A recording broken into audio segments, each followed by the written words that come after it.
അമേരിക്കയെ വലിയൊരു പ്രകൃതി ദുരന്തം വിഴുങ്ങിയിരിക്കുകയാണ്. അമേരിക്കയുടെ ഒരു ഭാഗം പൂർണ്ണമായും നശിക്കുന്ന ഒരു സാഹചര്യം ഉണ്ടാകുന്നു. അവിടേക്ക് ഏതു വിളിപ്പുറത്തുമെത്തുന്ന ഒരു രാജ്യമുണ്ടല്ലോ സഹായത്തിന്, ആദ്യം ഏവരുടെയും മനസ്സിൽ ഓടിയെത്തുന്ന രാജ്യം മറ്റാരുമല്ല, ഇന്ത്യ.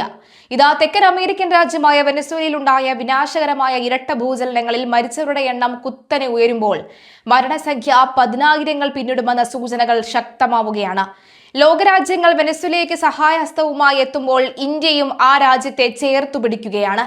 ശക്തമായ ഇരട്ട ഭൂകമ്പം കടുത്ത നാശം വിതച്ച വെനസ്വേലയ്ക്ക് അടിയന്തര മാനുഷിക സഹായവുമായി ഇന്ത്യ എത്തി.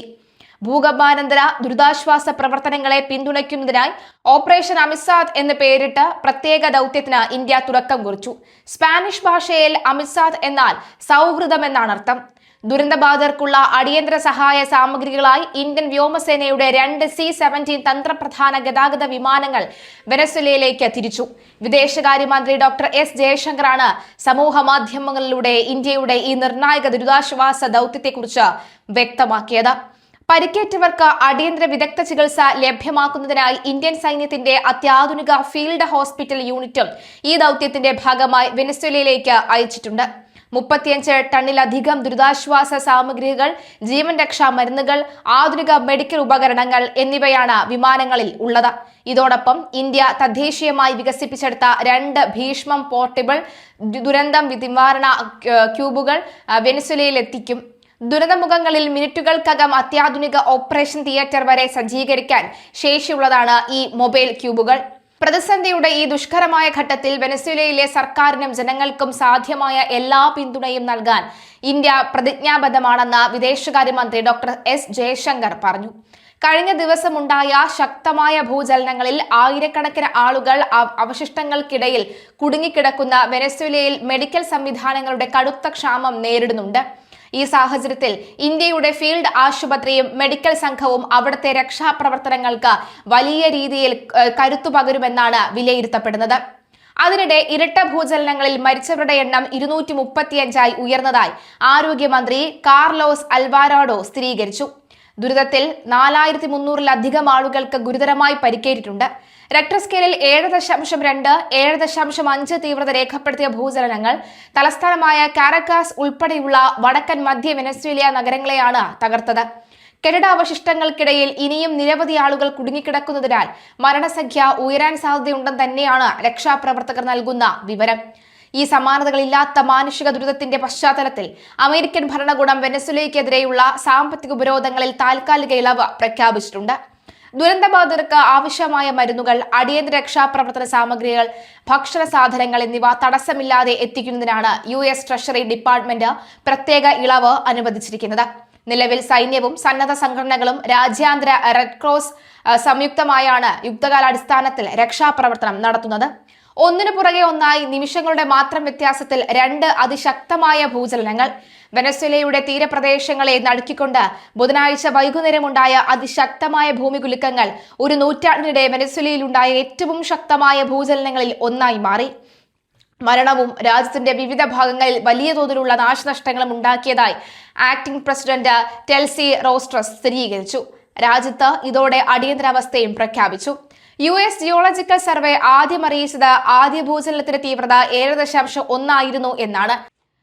ഭൂകമ്പത്തിന്റെ പ്രഭവ കേന്ദ്രം കാരക്കാസിൽ നിന്ന് ഏകദേശം 168 കിലോമീറ്റർ, അതായത് 104 മൈൽ പടിഞ്ഞാറ് ഭാഗത്തുള്ള കരീബിയൻ തീരദേശ പട്ടണമായ മൊറോണിന് പടിഞ്ഞാറ് ഭാഗത്തായിരുന്നു. വെറും 39 സെക്കൻഡിനുള്ളിൽ അതിനേക്കാൾ കരുത്തുള്ള 7.2 തീവ്രതയുള്ള രണ്ടാമത്തെ ഭൂചലനവും ഉണ്ടായി. ആദ്യ ഭൂചലനം 22 കിലോമീറ്റർ ആഴത്തിലാണ് സംഭവിച്ചതെങ്കിൽ രണ്ടാമത്തേത് 10 കിലോമീറ്റർ ആഴത്തിലാണ് ഉണ്ടായത്. രണ്ടാമത്തെ ഭൂകമ്പത്തിന്റെ പ്രഭവ കേന്ദ്രം മൊറോണിന് 16 കിലോമീറ്റർ, അതായത് 10 മൈൽ തെക്കു പടിഞ്ഞാറ് ഭാഗത്തായിരുന്നു. വെനസ്വേലയിൽ ശക്തമായ ഭൂചലനങ്ങൾ ഉണ്ടാകുന്നത് അസാധാരണമാണ്. ഇപ്പോൾ ഉണ്ടായ ഭൂചലനങ്ങൾ ഒരു നൂറ്റാണ്ടിനിടെ രാജ്യത്തുണ്ടായ ഏറ്റവും ശക്തമായ ചലനങ്ങളിൽ ഒന്നാണ്.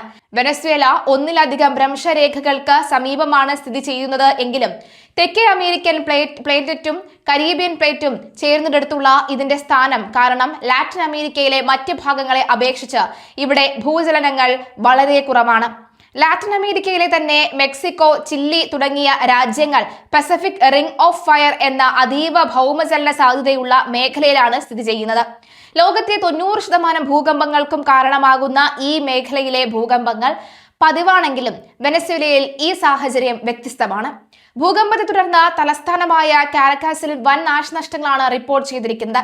കെട്ടിടങ്ങൾ ശക്തമായി ആടിയുലയുകയും ചുവരുകൾ പൂർണ്ണമായും തകർന്നു വീഴുകയും ചെയ്തു. പലയിടത്തും വൈദ്യുതിയും സെൽഫോൺ സിഗ്നലും തടസ്സപ്പെടുകയും ജനങ്ങൾക്ക് പരസ്പരം ബന്ധപ്പെടുന്നതിനും പ്രിയപ്പെട്ടവർ സുരക്ഷിതരാണ് എന്ന് ഉറപ്പുവരുത്തുന്നതിനും ബുദ്ധിമുട്ടുണ്ടാക്കി. നാശനഷ്ടങ്ങൾക്കൊപ്പം തന്നെ ആളപായത്തെക്കുറിച്ചുള്ള ആശങ്കകളും ഉയരുന്നുണ്ട്. ഫാൽക്കൺ സ്റ്റേറ്റിൽ 32 പേരെ ആശുപത്രിയിൽ പ്രവേശിപ്പിച്ചു. ഭൂകമ്പം കഴിഞ്ഞ് 4 മണിക്കൂർ പിന്നിട്ടിട്ടും നിരവധി പേർ ഇപ്പോഴും കെട്ടിടങ്ങൾക്കിടയിൽ കുടുങ്ങിക്കിടക്കുകയാണെന്ന് ഗവർണർ വെക്ടർ ക്ലാർക്ക് അറിയിച്ചു. പരിക്കേറ്റവരെ സഹായിക്കാൻ രാജ്യത്തെ എല്ലാ ആരോഗ്യ പ്രവർത്തകരും അടിയന്തരമായി ആശുപത്രിയിൽ റിപ്പോർട്ട് ചെയ്യാൻ ആക്ടിംഗ് പ്രസിഡന്റ് നിർദ്ദേശിച്ചിട്ടുണ്ട്. കൃത്യമായ മരണസംഖ്യയോ പരിക്കേറ്റവരുടെ വിവരങ്ങളോ സർക്കാർ ഇതുവരെ ഔദ്യോഗികമായി പുറത്തുവിട്ടിട്ടില്ല. വെനസ്വേലയിലെ പ്രധാന വിമാനത്താവളമായ സൈമൺ ബോളിവർ ഇന്റർനാഷണൽ എയർപോർട്ടിന് ഭൂകമ്പത്തിൽ കനത്ത കേടുപാടുകൾ സംഭവിച്ചിട്ടുണ്ട്. നാശനഷ്ടങ്ങൾ അതീവ ഗുരുതരമായതിനെ തുടർന്ന് വിമാനത്താവളം ഇപ്പോൾ അടച്ചുപൂട്ടിയിരിക്കുകയാണ്. കാരക്കാസിലെ ആൾട്ടാമിറ പോലെയുള്ള തിരക്കേറിയ ഭാഗങ്ങളിൽ വീടുകളും കെട്ടിടങ്ങളും തകർന്നു വീണത് അപകടകരമായ സാഹചര്യം സൃഷ്ടിച്ചതായി ആഭ്യന്തരമന്ത്രി ഡിയോസ് ഡാഡോ കാബോല പറയുന്നു.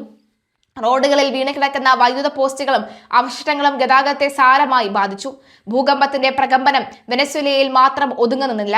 1700 കിലോമീറ്റർ അകലെയുള്ള ബ്രസീലിന്റെ ആമസോൺ മേഖലയിലെ മനൌസ് പോലെയുള്ള നഗരങ്ങളിൽ കെട്ടിടങ്ങൾ ഒഴിപ്പിച്ചു.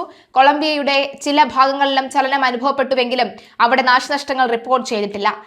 വിർജിൻ ഐലൻഡിലും ഡൊമിനിക്കൻ റിപ്പബ്ലിക്കിലും സുനാമി മുന്നറിയിപ്പ് നൽകിയിട്ടുണ്ട്. അതേസമയം കൊളംബിയൻ തീരത്ത് സുനാമി ഭീഷണിയില്ലെന്ന് അധികൃതർ വ്യക്തമാക്കി. ദുരന്ത സമയത്ത് രാജ്യം ഒറ്റക്കെട്ടായി നിൽക്കണമെന്ന് പ്രസിഡന്റ് ആവശ്യപ്പെട്ടു. എൽ സാൽവാഡോ പ്രസിഡന്റ് സായിബ് ബുക്കേലെ വെനസ്വേലൻ ജനതയ്ക്ക് പ്രാർത്ഥനകളും പിന്തുണയും അറിയിച്ചു. അമേരിക്കൻ പ്രതിനിധികളും വെനസ്വേലയിലെ ദുരിതബാധിതർക്കായി തങ്ങളുടെ പിന്തുണ അറിയിച്ചിട്ടുണ്ട്. തുടർ ചലനങ്ങൾക്ക് സാധ്യതയുള്ളതിനാൽ ആളുകൾ തകരാൻ സാധ്യതയുള്ള കെട്ടിടങ്ങളിൽ നിന്ന് മാറി പുറത്തു തന്നെ തുടരാൻ നിർദ്ദേശമുണ്ട്. രാജ്യത്ത് സ്കൂളുകൾക്കും വിദ്യാഭ്യാസ സ്ഥാപനങ്ങൾക്കും ഏതാനും ദിവസത്തേക്ക് അവധിയും പ്രഖ്യാപിച്ചു. രക്ഷാപ്രവർത്തനങ്ങൾക്കായി എല്ലാ പ്രോട്ടോകോളുകളും സജീവമാക്കിയതായും കുട്ടികളുടെയും മുതിർന്നവരുടെയും കാര്യത്തിൽ പ്രത്യേക ശ്രദ്ധ വേണമെന്നും ആഭ്യന്തരമന്ത്രി ജനങ്ങളോട് അഭ്യർത്ഥിച്ചു.